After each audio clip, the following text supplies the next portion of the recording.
गेल्या वर्षभर तुम्ही छानपैकी अभ्यास केलात. आता मनापासून अभ्यास केलात ना, तर मला खात्री आहे तुम्ही सर्वजण अतिशय उत्तम मार्क मिळवून उत्तीर्ण होणार आहात. आपण 10वीत गेलो काय चूक केली काय? प्रत्येक जण उपदेशाचे डोस पाचतो. मनीषा, त्याला डॉक्टर व्हायचंय. Sunanda, I love you. वा, छान.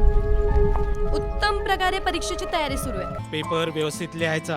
पेपर आला की पहिल्यांदा पेपर सगळा वाचायचा. त्यातले आपल्याला जे सोपे प्रश्न वाटतात ना, ते पहिल्यांदा सोडवायचे. जड उत्तरं नंतर लिहायची. आणि सर्वात महत्वाचं म्हणजे परीक्षा केंद्र नवीन असतं. तिथले पर्यवेक्षक, 2-4 पोलीस, सर सगळे नवीन असतात. त्याचं टेन्शन घ्यायचं नाही. सर, हॉल तिकीट मिळाले. 10वीचा विद्यार्थी दिसतोय. हा, हे तुमच्या मुलाचं हॉल तिकीट का? हो, काय झालं?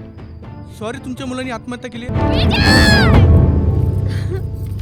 जीवनात अपयश येत नाही का, त्या स्मरण हाच उपाय का.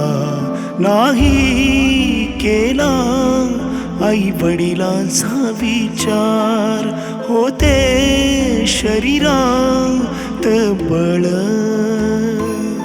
ऑफिसला नाही जायचं आज? ज्याच्यासाठी हा अट्टहास करत होतो तोच सोडून गेला. आपल्याला तर सगळ्याच उद्दिष्टच नाहीचं झालंय माझं. आणि परीक्षेत नापास झालं ना, टेन्शन नाही घ्यायचं. हा, आपल्या परत परीक्षेला बसता येतं. पण आत्महत्या नाही करायची. आत्महत्या नाही करायची बाळा. माझ्या मित्रांना आणि अख्ख्या जगाला सांगायचं की मी जी चूक केली तुम्ही करू नका.